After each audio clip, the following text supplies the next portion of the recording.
Ryan, good afternoon. Hey, brother. That's Philip. Yeah, you were frozen there for a little How's bit. You just came back. Anyway, thank you. I got the link. I appreciate it. Thank you so much for that. So that is good. I'll just go through that again when I'm ready. I was wondering for a minute because I'm waiting and it just keep going around in circles. Um, I was hoping that I was on. Oops, sorry about that. That I was on the right link, but yes, at least I'm there. All right, Oh, good. okay, gotcha.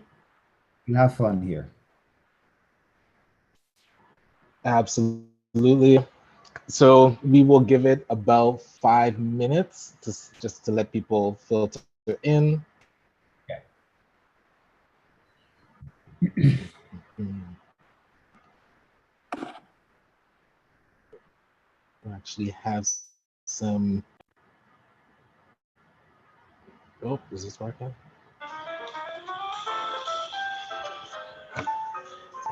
So, any thoughts on the initial blueprints and how is it going?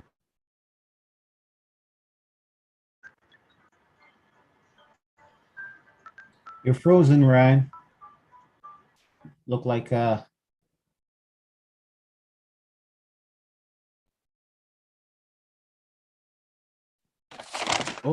oh, there's my connection.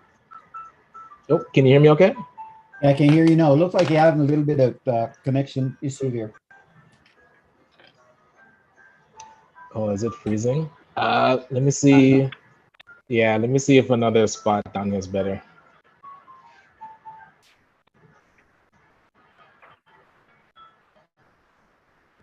Hmm.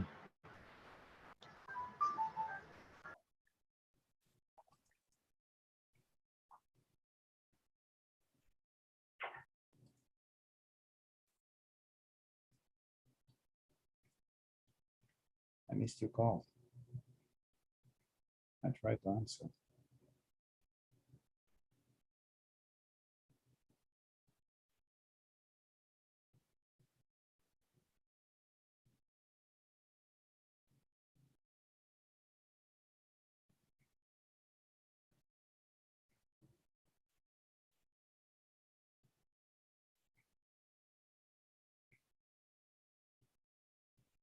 I tried to answer.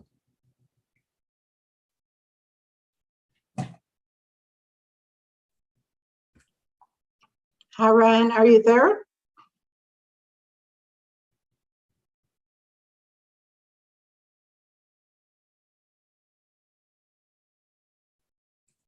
Good afternoon, all.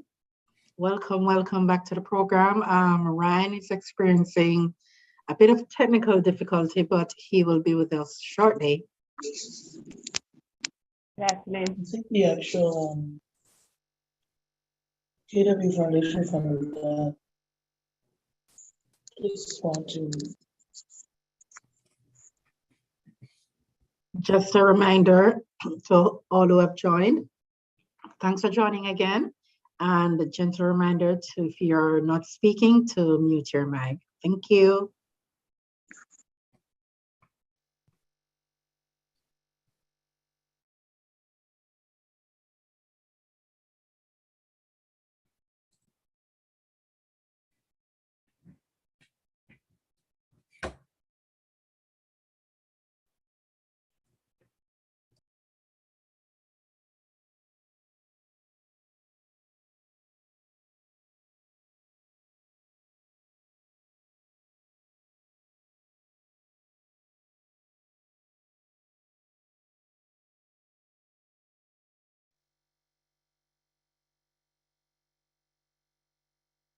All right. Let me see. Are you hearing me okay? No, okay, Ryan is back. Yes, we're hearing you. That's better? Okay, sweet. And let me make sure that this is on Do Not Disturb. Hey Ryan, Wonderful, how are you? wonderful. Very good. Who's that? Donji? It is. I Good to see I'm you. actually double booked today, my mastermind classes right Mhm. now, so I have to come out of the call, but I just wanted to let you know I was here. And if I could get the recording, that would Yeah. be awesome. Okay, great. So I'll see you tomorrow. No worries. Thank you. Tell Doug to send the people here. Get them the money. I will. Alright. Okay, bye. No, that's good. That's good. And yeah, for those that were with us yesterday or got to see the recording, sorry, the recording went out today. So we'll try to get that out as soon as it's rendered and ready to go.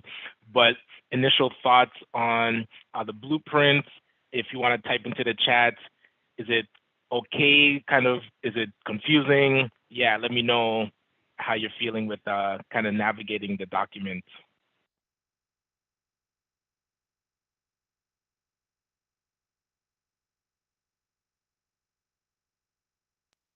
Ryan, the recording is back on.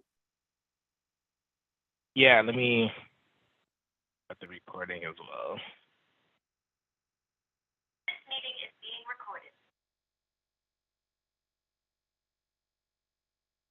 All right, I'm seeing so far so good. So just asking to see how people are feeling with the document. And again, chunk it out, just go piece by piece, bullet point. You could either, bullet point the whole thing, and then when you're gonna do the full application, that's when you can shift it to sentences. And then once you've done it once, take those sentences and put it into the blueprint so you have it for next time. But yeah, it's always a work in progress. Today, we are going to be diving deeper into the budget. You're going to see what types of budgets you might come across. There was a templated budget that I had sent out, which I find kind of encapsulates as much as you'd need to know about your project. And then you can always go more detailed or less detailed, but I'm going to show. All right, Andrew was saying, I like that there's a template to guide us, useful tips, much appreciated.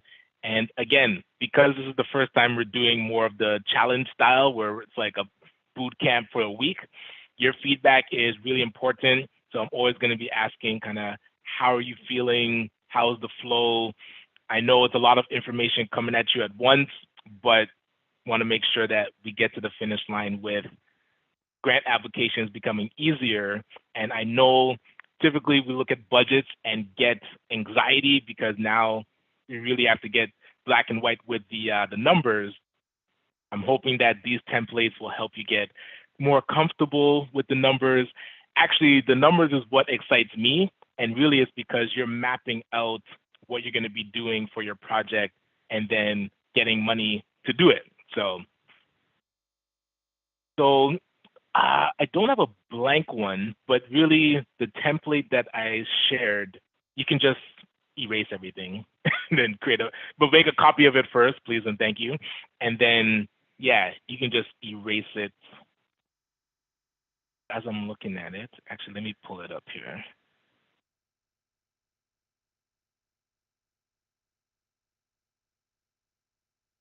Yeah, because I'm sure I have a blank one somewhere, but, or you know what I'll do?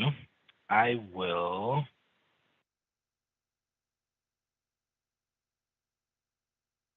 let me see if this works.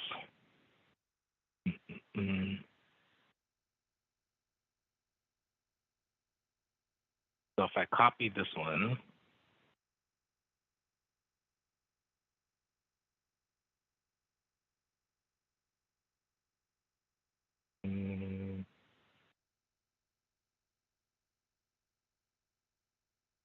turn it into a blank template.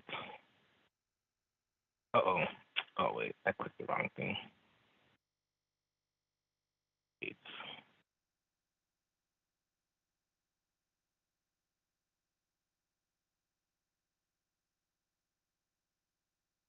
Okay.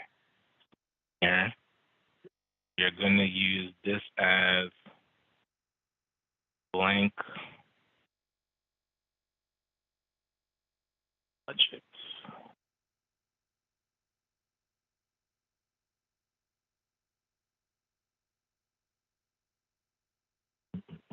Oh, am I on the right one? This is where you can now put in what you're looking for. Okay, so Iran, you've sent us this document, this template already? Yes, it would have been sent out yesterday. Okay, thank you. That's where you can use the guide from the example, and then this one will be blank. Just in case Hi, you need a Ryan. blank one.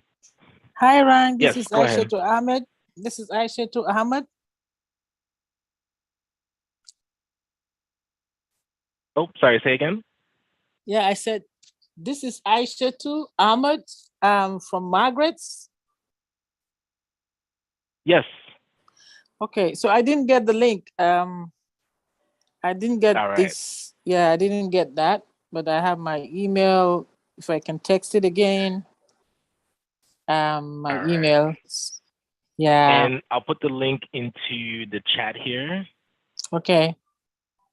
So this is the budget template that we're going to be walking through. Okay. That way you'll have it. All right. Thank you. No worries. I'm glad to And so, be here, though. Mm. I'm glad to be part of this session, though. hey, and the feeling's mutual. I'm glad that you are here. And you'll notice that this template is what the Youth Opportunities Fund used to use. So they switched it all online. And I noticed that I'm working with clients and they're going through it online. It's a bit more difficult because you can't really see what's happening. Like you can't, I like spreadsheets better, so maybe it's just me. But this allows you to map out what you need to do for the project, and then you can cut and paste it into the online portal that they have. So they actually stopped giving out this template. So I'm glad that we can resurrect it. And this was what we had submitted for our successful application in 2016. And now I use it as a guide for all the budgets that I do for the grants that we apply for. Okay. Thank you. All right, so I'll give it a minute for, hey, my pleasure. We'll give it a minute for people to just get into the template, or you can follow along as I'm going through it. But before I dive deeper into this one, I wanted to show you what to expect with different types of budget asks. So you'll notice it can be a simpler budget ask. So when you're doing a grant, sometimes they'll ask for something more streamlined, like the investment readiness program. Really don't have to go too much into detail for the budget.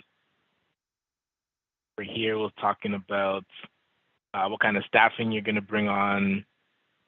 We just had to put that we're doing a website, marketing strategy, needed legal support. You'll see other costs for financial modeling and materials. And then that was it.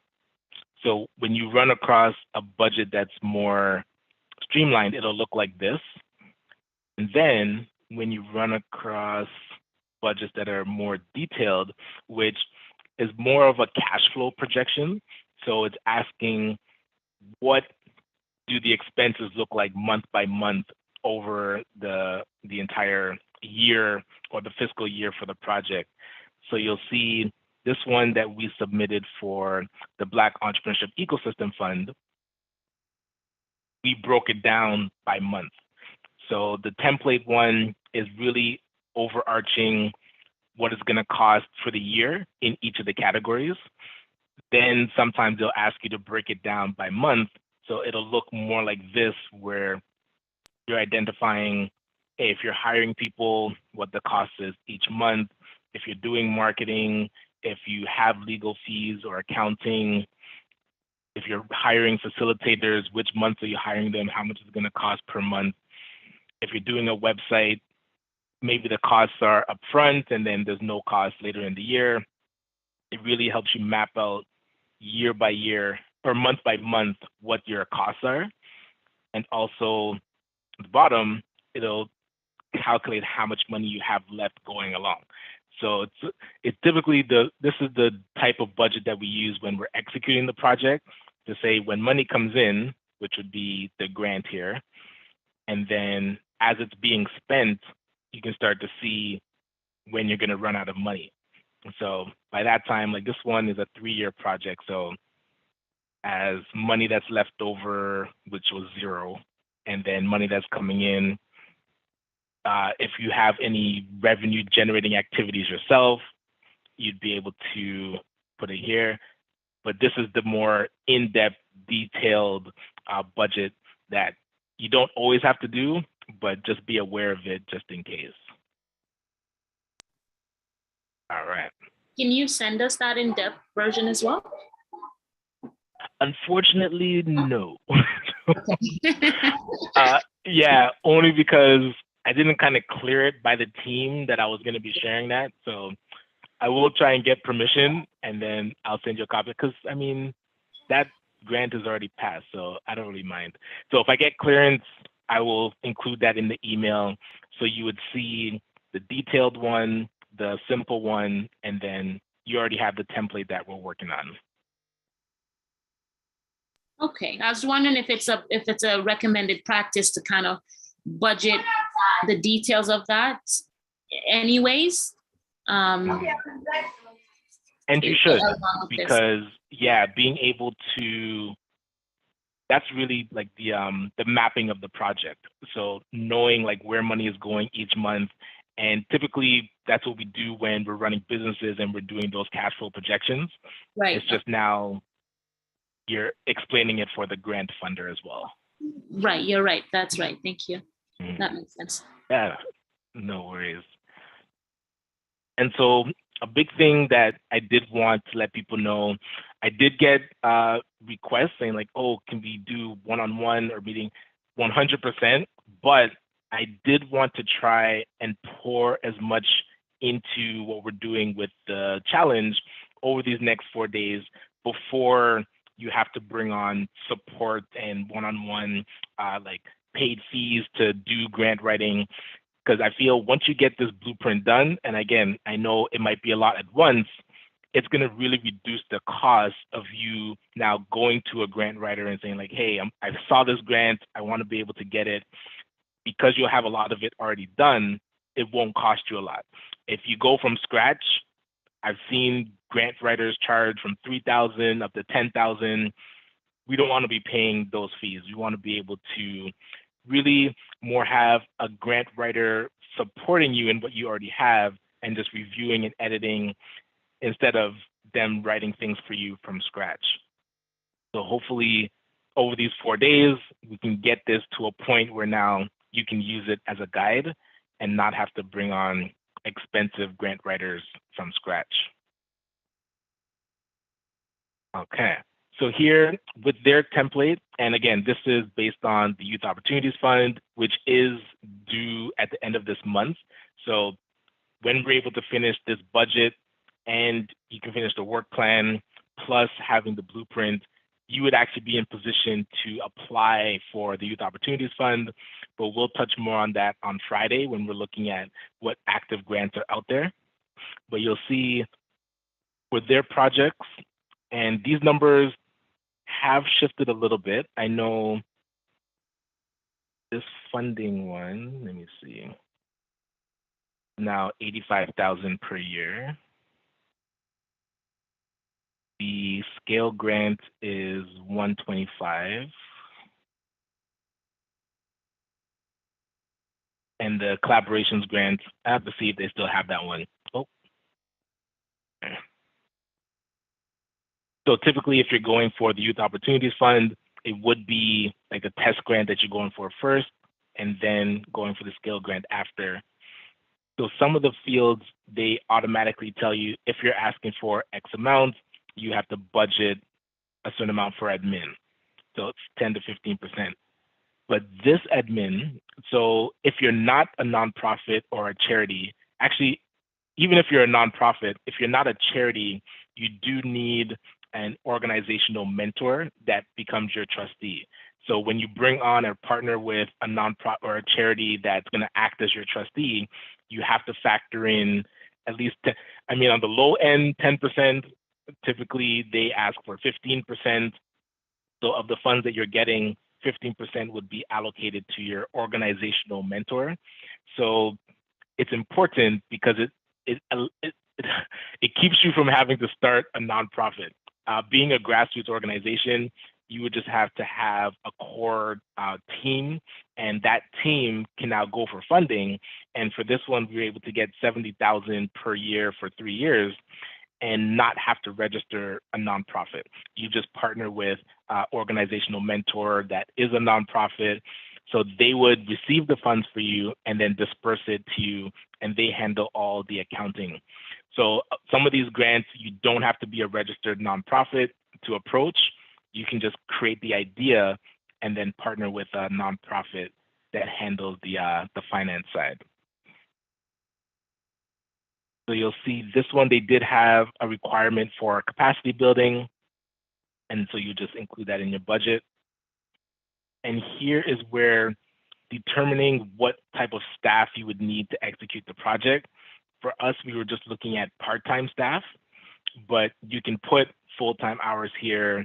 So for yourself, you'd be either the project director or the manager, put in that salary. And of course, it's a bit tight because let's say you're asking for 70,000 total, your salary, it'd be tough to put it over, or the money that you're getting, it'd be tough to put it over, I'd say 30 to 40,000, because you still need money to operate. So if you're gonna have a full-time person and a part-time, that would probably eat a good chunk of your budget. Even for us, it was 3 part-time. It was still, how many?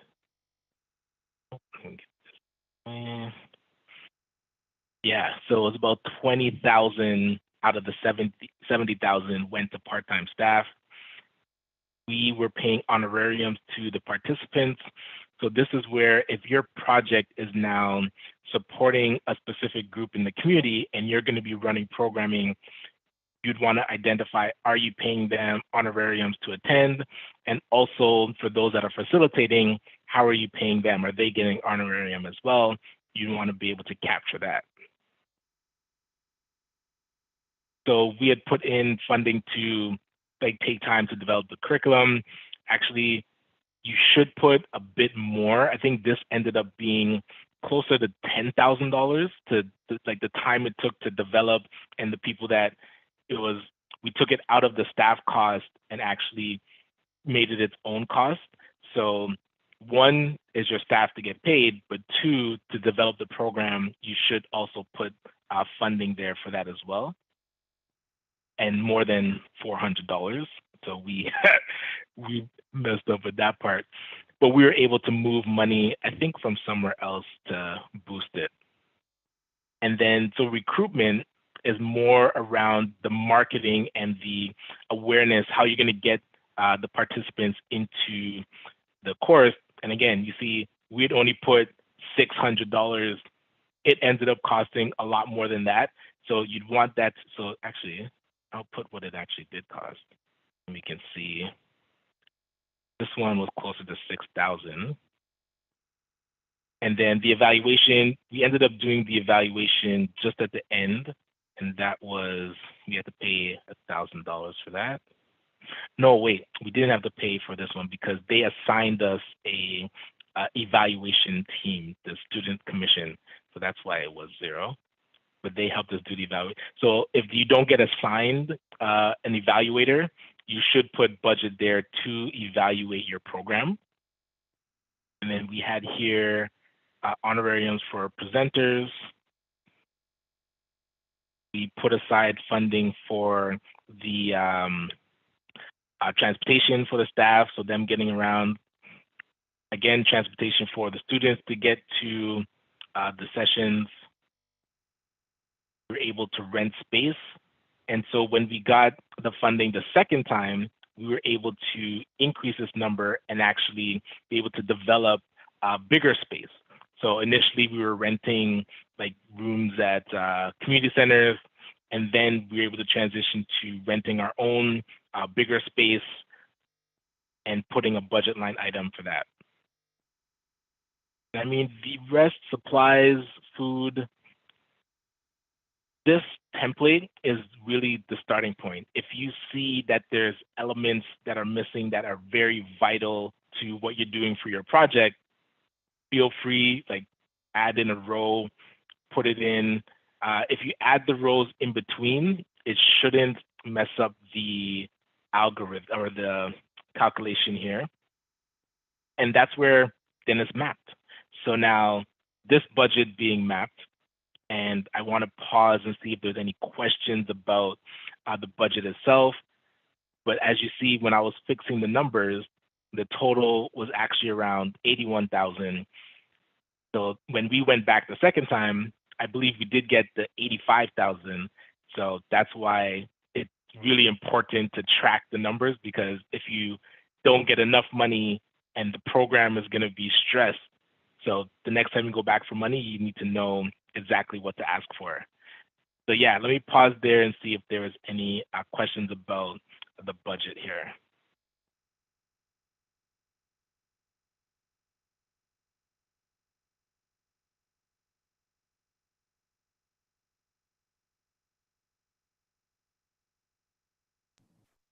Ryan, question. Yes.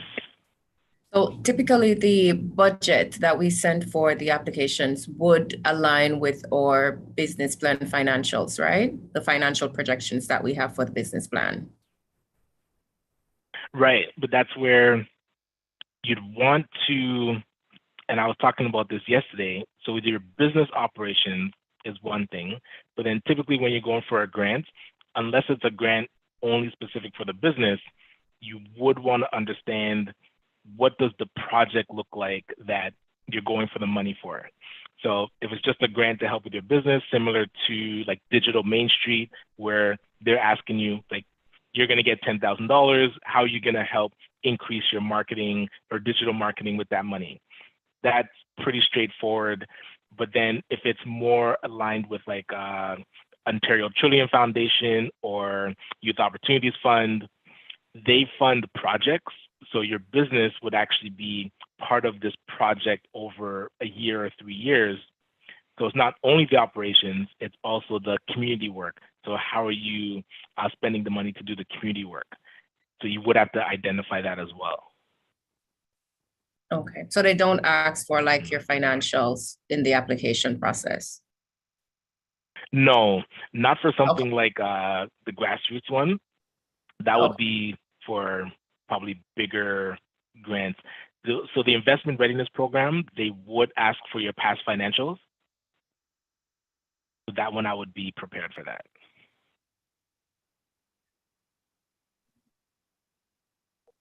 Thanks. Yes, no worries. All right, and that's why I would show you like what they were asking for. That's where the investment readiness program now. See, and this is just a template. Let me see if I can find one that's actual, that we actually submitted. Ryan, before you go on, how long does it usually take to hear back from them to be approved? It depends which one. The investment readiness program typically took, I think, 6 weeks, 4 to 6 weeks. And the Youth Opportunities Fund, there's actually 2 stages. So you submit a expression of interest, then you get shortlisted to do the full application. And then that one took about 2 months. So I'll say 3 to 4 months to get the final decision. Okay. All right, thank you. Mm-hmm. And so you'll see with this budget, we actually did 2. So that budget you were talking about where it's the operations would be different than what you submit for the actual application. So the actual application is kind of high level over the year or term of the project. What are you going to spend money on? And then this detailed budget that I was showing you before is what you would use for your business operations. So this isn't what you'd be submitting. it would be just the overarching budget, like this one.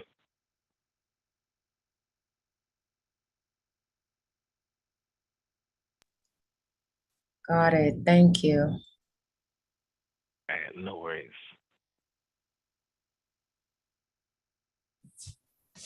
Ryan, just a quick question about the evaluations. I kind of missed what you had said and why you had kept that number at 0. Was that, and just for clarification, was that because you knew prior to going into this project, implementing this project, that they were going to be providing you with monitoring and evaluation support? Or did you find out after you had started the project? Right. So they did mention it in the application process. Then we knew we could keep that at 0. But for something like the investment readiness program, where they're not partnering you with evaluation team, then we were putting it in ourselves. Where it's like this social impact measurement, we had carved out funds for that. Okay. Oh, great. Thank you so much.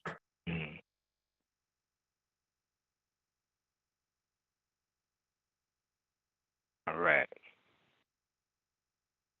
Hi, Ryan. I do have a question. So this, will you happen to have an example of a budget that will be submitted for a grant that is for profit?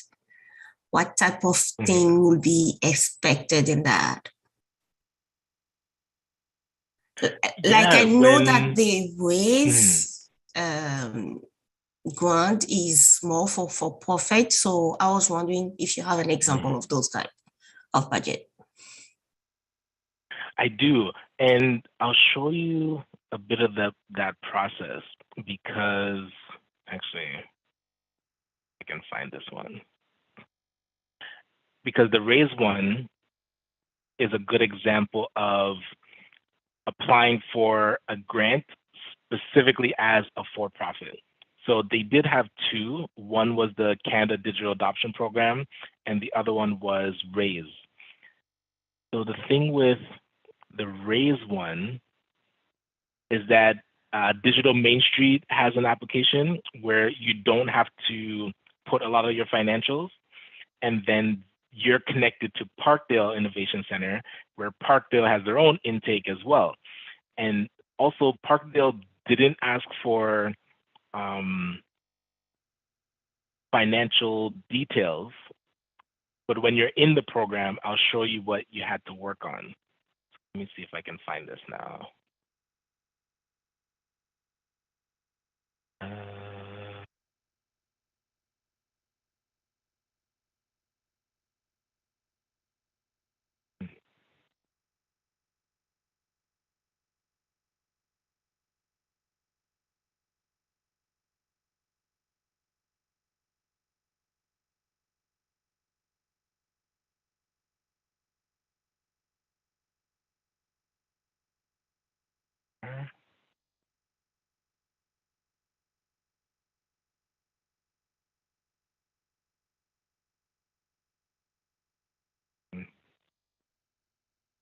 Oh, found it.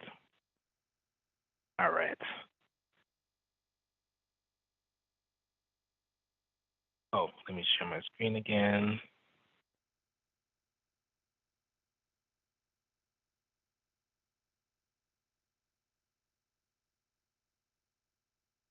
All right.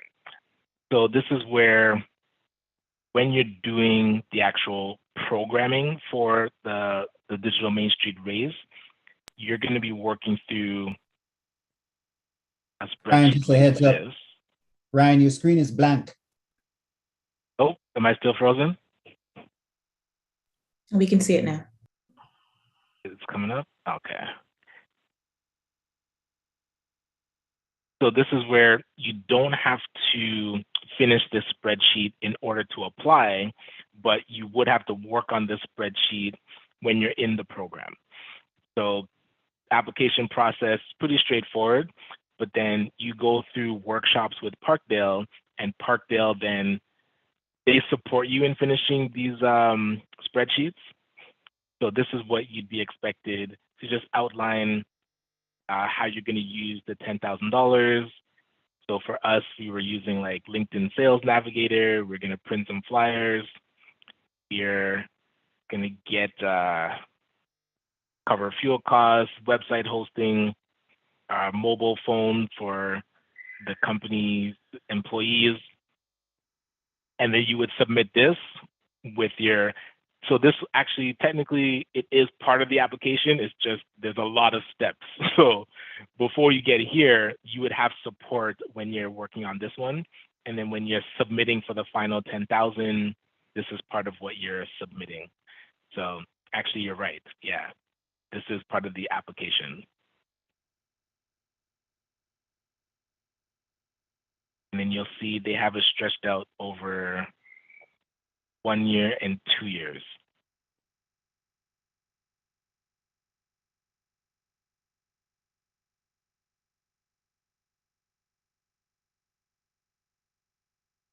All right. So yeah, does that make sense for the Digital Main Street one? Let me see if I can pull up what I had to fill out initially.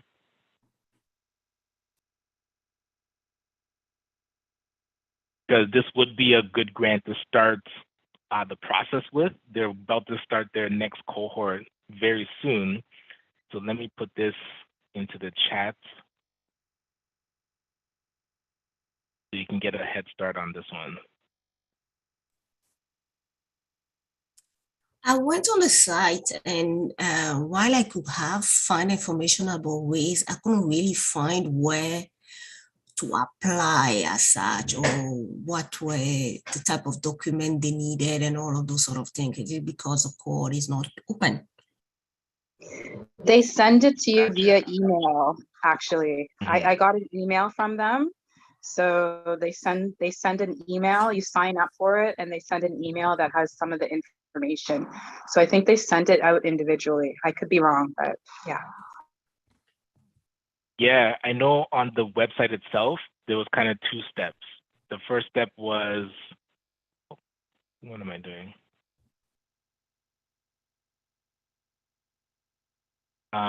To make a login, and then the second step was there, and it's a short form to apply. And then, like you said, they email you the next steps, which is then you get taken to Parkdale's portal. So on Parkdale, you have to fill out a bit more information. So if you didn't get that email with the introduction to Parkdale, that's where you'd have to really follow up with them.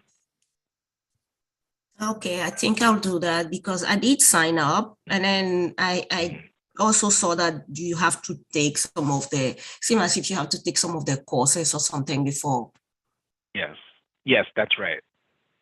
Hmm. So they had 2 online courses, and then you work on that spreadsheet that I was showing you. Okay, I will send another email to see if I'm supposed to get anything. Thank you. But what's interesting is this page used to have step 2, which is to fill out the application, and now it's not here. Yeah. Yes. So I think they might have paused it because this initial application is missing. So I'll follow up with them to see when that's opening back. Okay. Because I believe they're planning for September for this for their next cohorts to start. So this should be opening back shortly. Okay, thank you. Actually, let me see if I can. Can I just say, sorry, hi everyone, Azetta here. Yes. I also applied for the raise and sorry, I'm not sure who was talking. Definitely follow up because with mine, they forgot me. They never sent any of the introduction information, and because I followed up, they apologized, and I have now been moved to, they're starting in September, so I've now been moved to the September cohort, so they'll, they say they will ensure that I get the first webinar link and all that, so definitely follow up if you're not hearing from them, because for some reason, I was missed in the shuffle, and if you don't follow up, they definitely won't know. And yes, they are starting up in September. Excellent, excellent. I'm just looking through to see if I can find what they had sent at the beginning.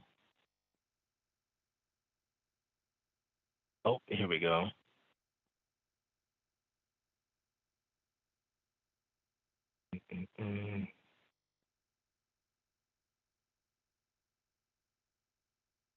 Oh, let me share my screen.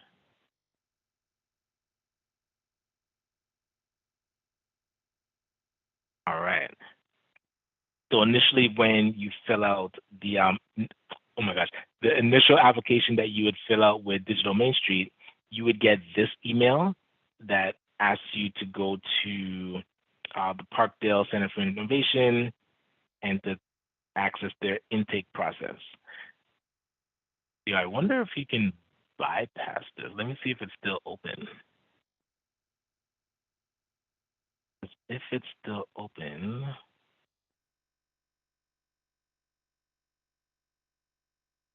oh, what's this? This is women. Okay. While we're here, what is this about?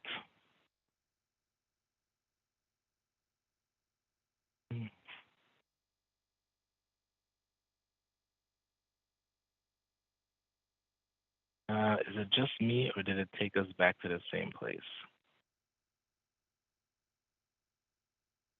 Oh, it pops up. Let me know. I'm going to put this link into the chat because it would be good to get ahead of. Let me know if this link works.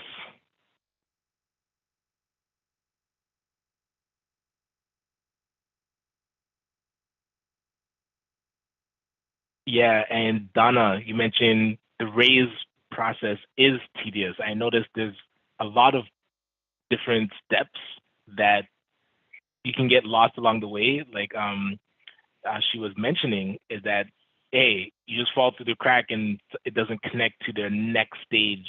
So it is good to keep following up, but knowing what steps are next. And I'm trying to see if this raise portal is still open. Oh wait, did I click on the right thing? Yeah, it's just taking me to their website. So maybe it's not open right now. But they did have something else open. So yeah. If you go all the way down, you see that they said that the wait list is closed for ways. Yeah, there. Oh, gotcha. Yes. Wait list is closed.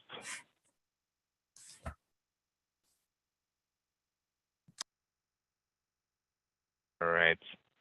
I will send them an email and get an ETA on when it's going to open back up. What is this? Do you get funding with this one too? I know they have accelerator programs, the Women's Founder Stream. All right, excellent. So yeah, that's why the race program, people do get derailed. So I would say keep with it. I have seen people get through to the end. So the money is there. It's just a matter of pushing through. And there's another one that I was just told a better way to apply for it is the Canada Digital Adoption Program. And because the application is pretty straightforward, I figured it'd be good. And I think I included it in that email I sent out, the 5 best ones to go for, but I didn't have a link. So here's the link for it. One caveat that they have for this grant, which is a $2,400 grant, but you do have to have an employee. Let me pull it up so you can see what I'm talking about. What grant is that, Ryan, please? Yes, this one is the Canada Digital Adoption Program. So this one Canada. specifically, this link, is for Ontario business owners, just in case you're outside of Ontario. But it is a Canada-wide grant. So you just have to find out who in your region or province is facilitating this grant. Okay. And so you can get up to $2,400. Let's see. Yeah, to support with digital marketing, e-commerce. Here was the eligibility. So this one is specific to for-profit businesses, sole proprietor or incorporated, consumer facing, so B2C. Must be able to be accessed by customers, consumers, or provide in-person service to consumers, okay? And this is where you need to have one employee other than the business owner. And they want to follow up with you for 6 months or being part of the 6 months and doing surveys. So when you apply, this is what the application starts to look like. They do an overview of the program. I was trying to get through as much of it as I could.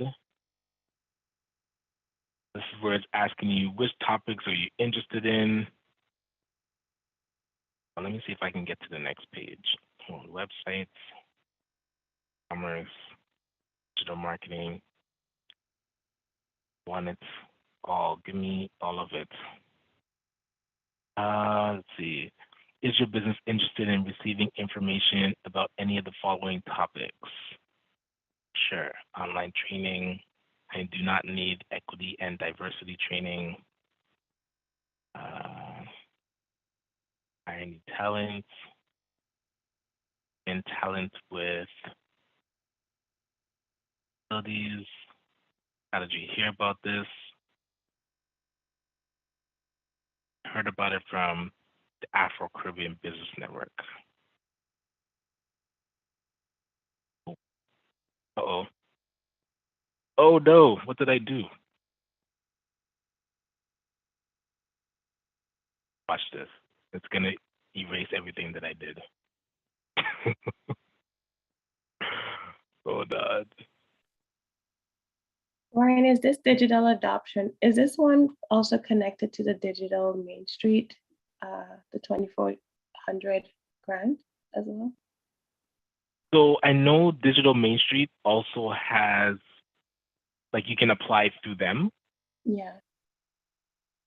Let me see what theirs looks like. But then the did link that I apply. put was the oh yeah, sorry, go ahead.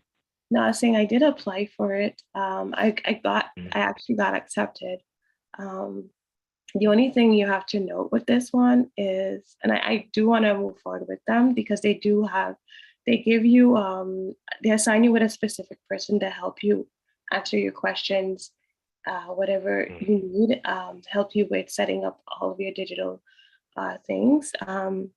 But it's like a reimbursement grant. So anybody who's thinking about it, it's a reimbursement grant. So you have to spend the money first in order to get the money. So you have to, if it's 2,400, you have to fill in the document, show them what you're spending the money towards, actually spend the money, and then they reimburse you the 2,400. So I was like, seriously? Now I gotta go find That is good to know. Yeah, I gotta go find 2,400, spend it, so I'm breaking it down in terms of SEO help and all of the backend things for my website. But I have to spend that money first, hire whoever I have to hire, and then fill in a document that shows them the receipts, and then you get the money. So just as a note, if you don't have 2,400, it becomes a little tricky. Well, that's interesting because we have our microloan program where we could probably give you the 2,400 so that you can spend it. And then when you get the grant reimbursed, you would be able to just cover it. Yeah, that could be one way. If you're gonna come into some money, or you could get a, as you say, microloan. That could be probably one way to do it. But just note, you have to spend the money first to get the money. Yeah, because they should say that, because then it's not really a micro grant. It's actually a contribution agreement. Yeah, they call it a you're reimbursement, reimbursement grant. When I asked them, that's what she said, reimbursement. Yeah, That's good to know. Thank you for that. I don't know. I think it's the same thing I got, but mine was through Invest Ottawa with them. And then mine was just at the beginning of the pandemic, and they didn't give me any money. What they did was put me in touch with a team of a student from Algonquin College, and they basically redid my website for me.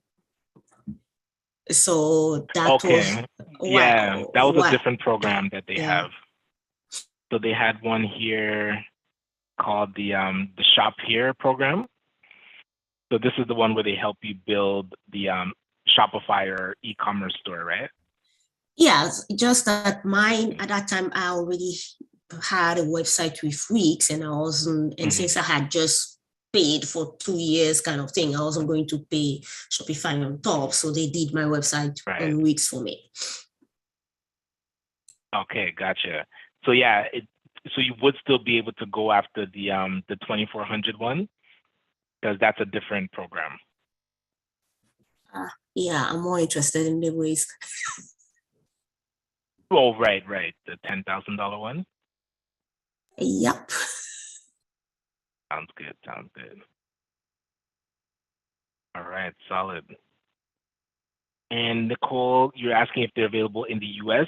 These ones that we're specifically talking about are focused on Canada, some of them Ontario, and some of them national. But not quite for the US for this one.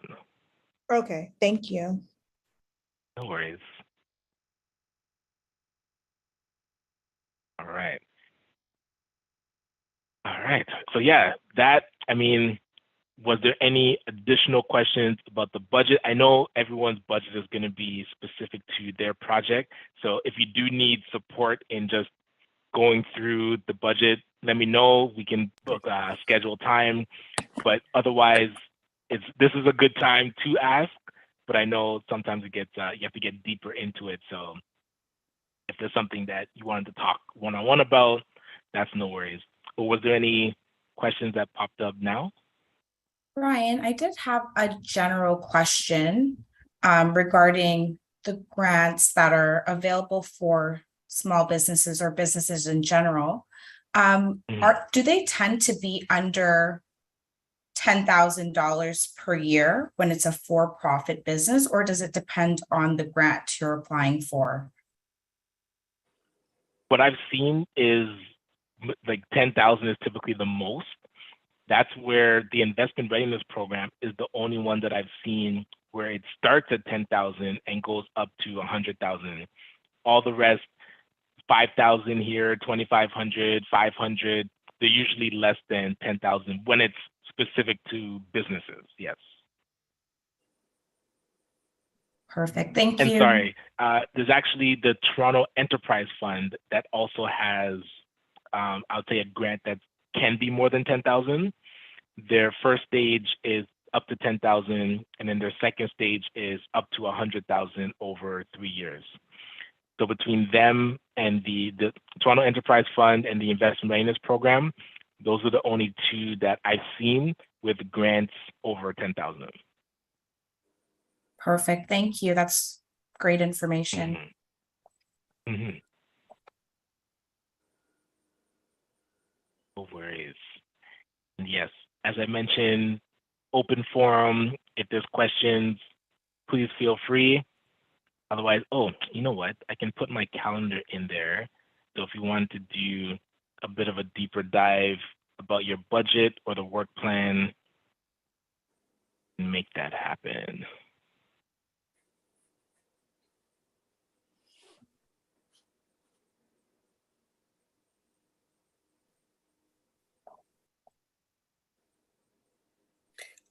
Which was the second one you mentioned regarding exceed 10,000 or more, other than the Toronto Enterprise Fund? Yes, it's the Investment Readiness Program.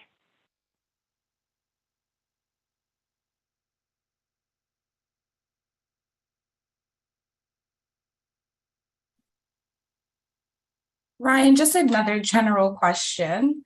In regards to, so when you're deciding whether you want to be a nonprofit organization or a for-profit organization, which would you suggest in terms of being most beneficial when it comes to securing grants or approaching funders for more funds or money?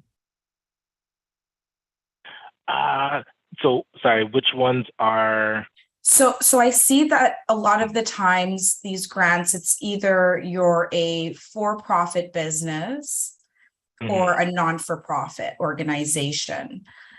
Now, I realize that with the nonprofit grants, they tend to be a lot more, but with for-profit, they're of lesser amounts, but you're making a profit at the end of the day.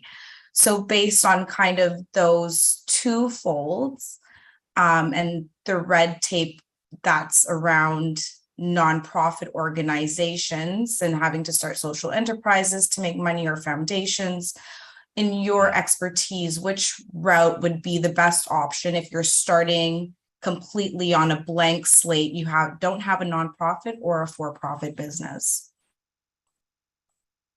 Yes, so the first question I always ask is, what will be your primary source of funding? So if you're starting out an entity and you're going to be going after people to donate or going after grants, the nonprofit route would be better because that is more suited to that type of fund or capital. If you have something to sell, a product or a service, and you know that you're going to be generating income yourself, I would go the for-profit route and then layer on like the social enterprise and those types of grants after. So it really depends, where do you feel like the majority of your money is coming from? Because you want to create the entity that would be your smoothest path to get that kind of money.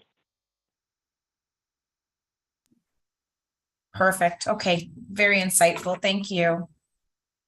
Yes, my pleasure. And I'm biased. I would always say, start the for-profit thing, figure out how to make money, and layer on the community work after. Because the grants and stuff, I've seen too many nonprofits start, and the grant world is, I mean, it's 3 to 6 months just to get funding, and it's not guaranteed. So a lot of times we start doing the work because we see the need and the gap, and now it's all coming out of your bank account. And you're banking on this grant coming through, and then it doesn't, and now you're stuck because you have participants and clients that need the service that you're doing, and eventually you're going to get burnt out or run out of money. So that's where it's like, then we take ourselves backwards because now a great thing that existed is now gone because the money's not there. Exactly. Perfect. That answers it. Thank you so much. A quick question, Ryan. I have a registered corporation, which is a for-profit corporation. However, I do a lot of social stuff where I do women's empowerment groups, king and queen empowerment. Do I need to register that segment as a not-for-profit in order to apply for grants, or am I still able to apply for the grants as a for-profit, but include those social activities as well? So out the gate, you don't have to register it just yet. I would look at these social enterprise grants as like a first start. Before, you would have to. If you were doing this great community work, in order to qualify for the grants that were out there, you needed to register. Sometimes you can be a grassroots organization, like I was showing with the Youth Opportunities Fund or Ontario, actually Trillium, you can't. So with Youth Opportunities Fund, you could be grassroots, not registered, and still get grant funding, but it's very competitive. So now that's where it's like you're waiting for money to come in and it might not.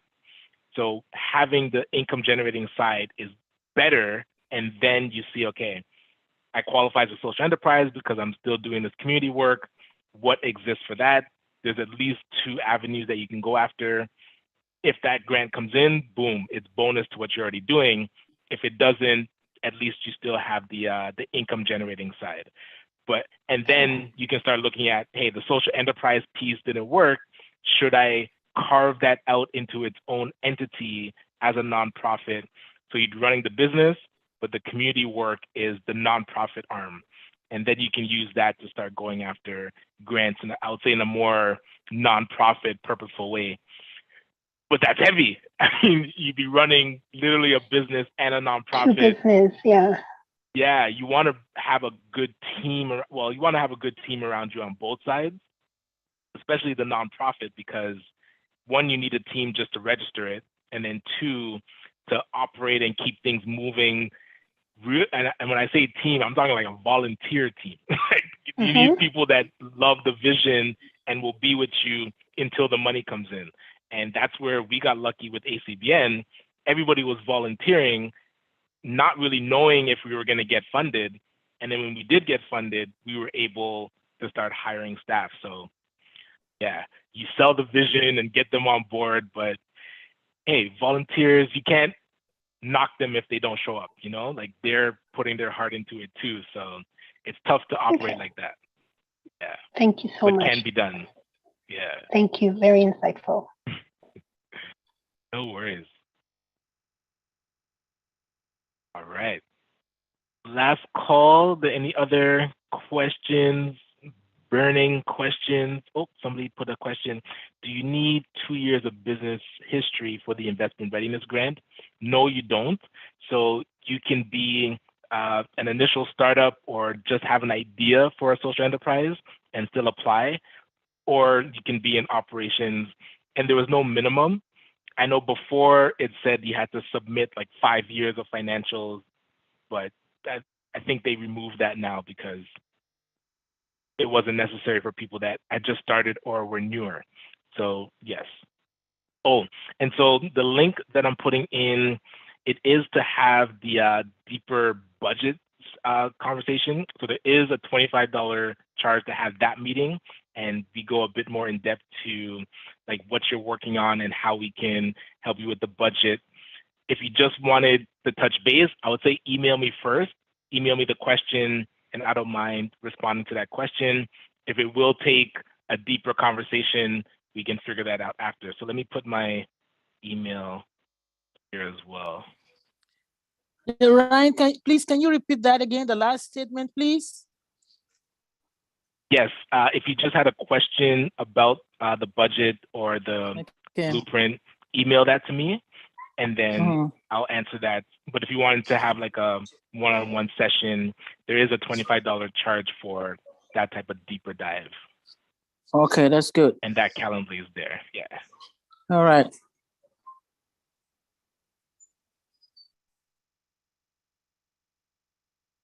All right. And again, yeah, wait, am I supposed to be somewhere else? Let me make sure I'm not, yes. So yeah, I'm here for a few more minutes. If you had any questions, feel free. Otherwise, enjoy the rest of your afternoon. I'm looking forward to seeing you seeing you tomorrow at 1 o'clock again. You'll see on that the template, the spreadsheet, the budget spreadsheet, there's also a tab for the work plan. So we're gonna walk through the work plan. So mapping out what your project would look like, what's happening at what times, and then you're pretty much set to be able to apply for 90 to 95% of grants that you would encounter. And Friday, we're gonna look at which ones to attack first, and also looking at when grants aren't officially open, you can still apply and submit unsolicited proposals, especially to foundations or corporations. So we'll tie it all together on Friday, but looking forward to seeing you tomorrow. And good to see you, J-Cell. I really hope that you're applying for the investment readiness program.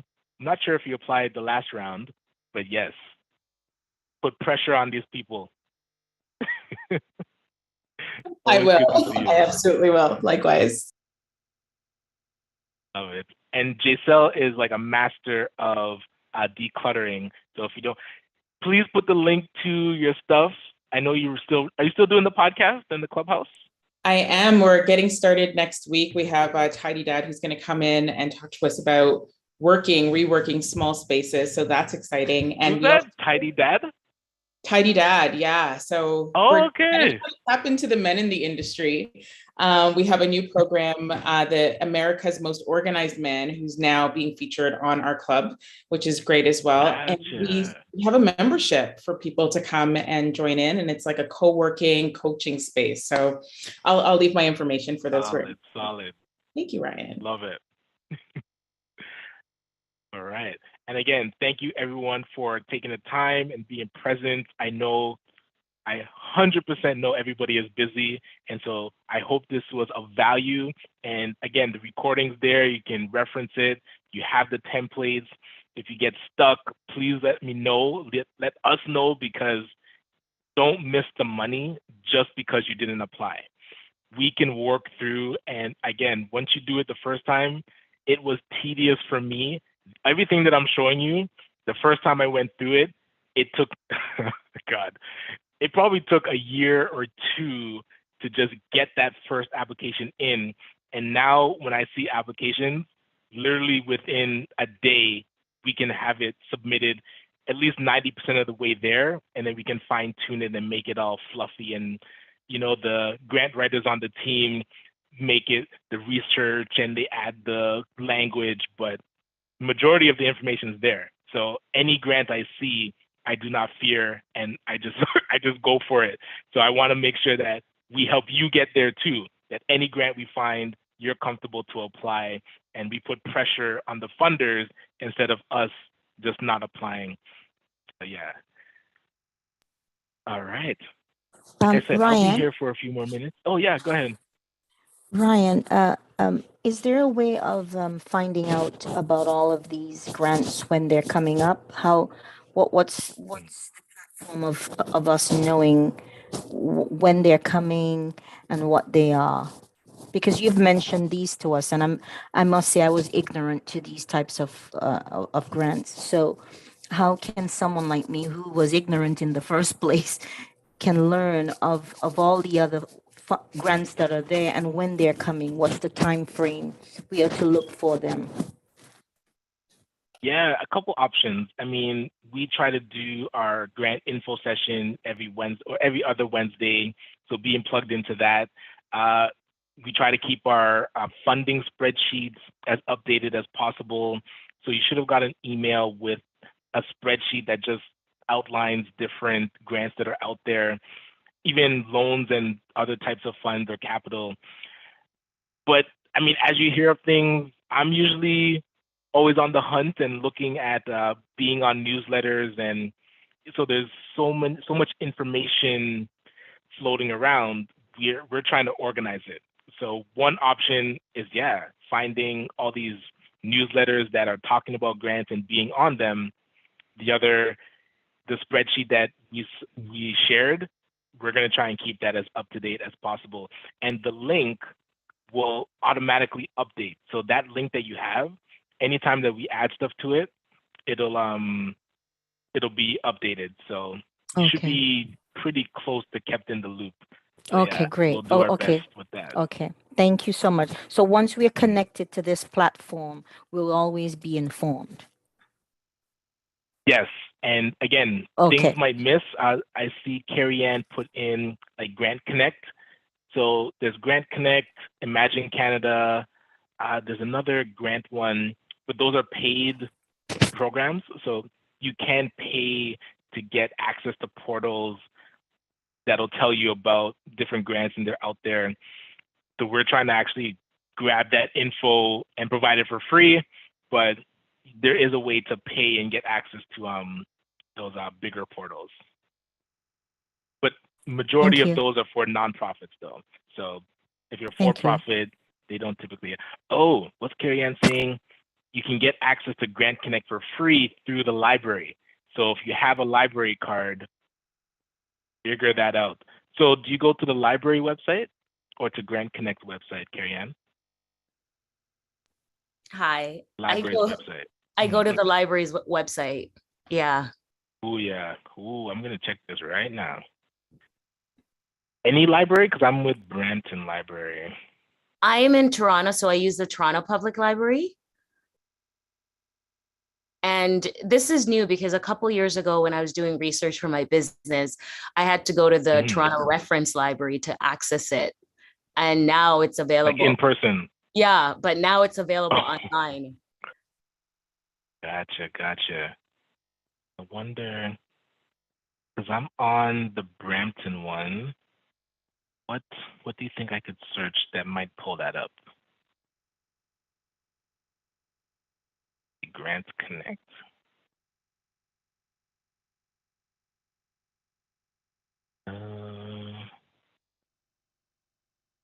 No, I think it's showing me books with the word grant in it.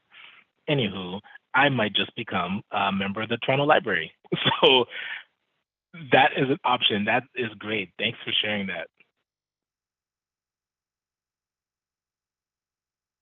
All right. All right, folks. Again, enjoy the rest of your afternoon. It is always a pleasure. It really does mean a lot seeing you take time to be here. Again, I want to make sure that it's of value. And if you know others that could use this information, please still invite them to the Facebook group because they can get access to the recordings. And yeah, let's make us all comfortable with the granting process so that we can add it on as a booster to your business. So we shall talk soon. I will see you tomorrow at 1 o'clock. Thanks again. Thank you, Ryan. Thanks, Ryan. Dion, Thank you. You were talking about the oh my gosh.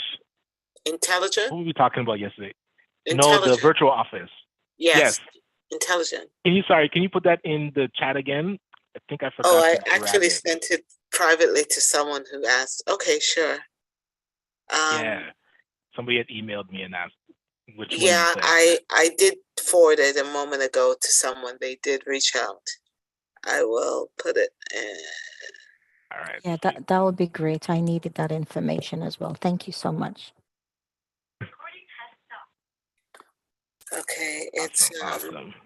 I'll put the name of the company because what happens, it depends on where you are in the city.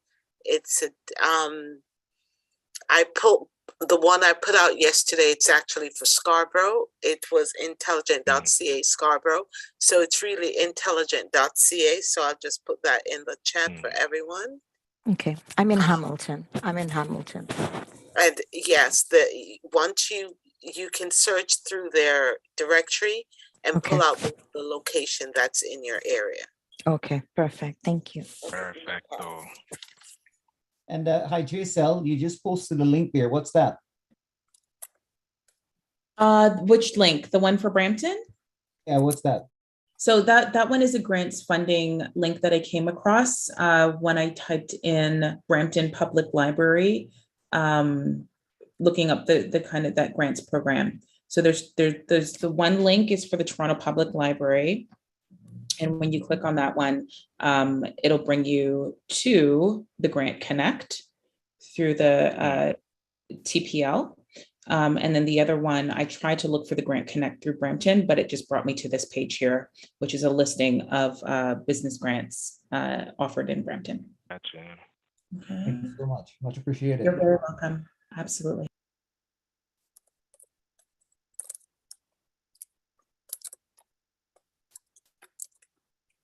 So yes, and somebody said they didn't get the list of the spreadsheet. I can grab that real quick. I'll put it into chat.